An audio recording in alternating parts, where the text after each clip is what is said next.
Qual a diferença da igreja evangélica e da católica?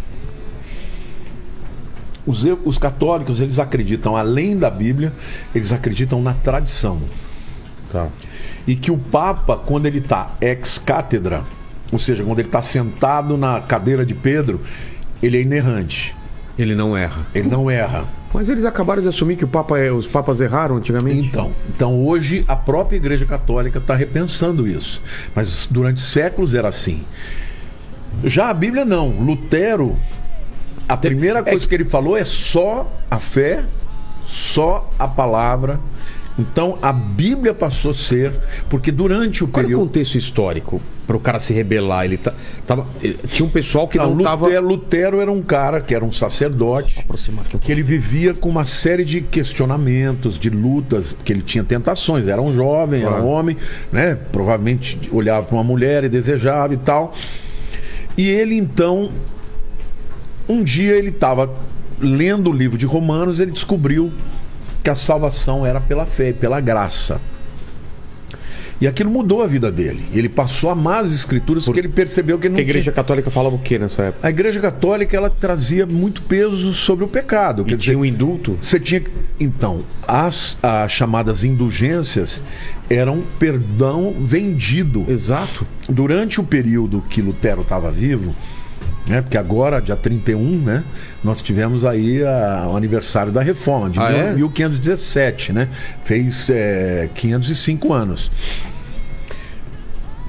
Naquela época, o Papa estava tendo guerras no norte da Europa e ele estava no meio da construção da Catedral de São Pedro, né? Que é aquela coisa... Vaticano. Absurda, de bonita e enorme. E enorme e caríssimo, né? Então, o que eles não tinham dinheiro, o que eles fizeram? Eles criaram as indulgências, ou seja, se você tem um pecado mortal que não pode ser perdoado, você compra o perdão. Isso é indulgência. Entendi. Então eles faziam uma escritura. E Lutero viveu esse período. E estava revoltado com essas coisas. E aí ele começou a ver isso, ele viu que aquilo era errado. Claro. E além de vender perdão para os vivos, eles começaram a vender perdão para os mortos.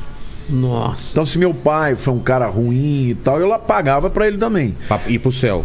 E ele se rebelou contra isso, escreveu 95 bulas, né?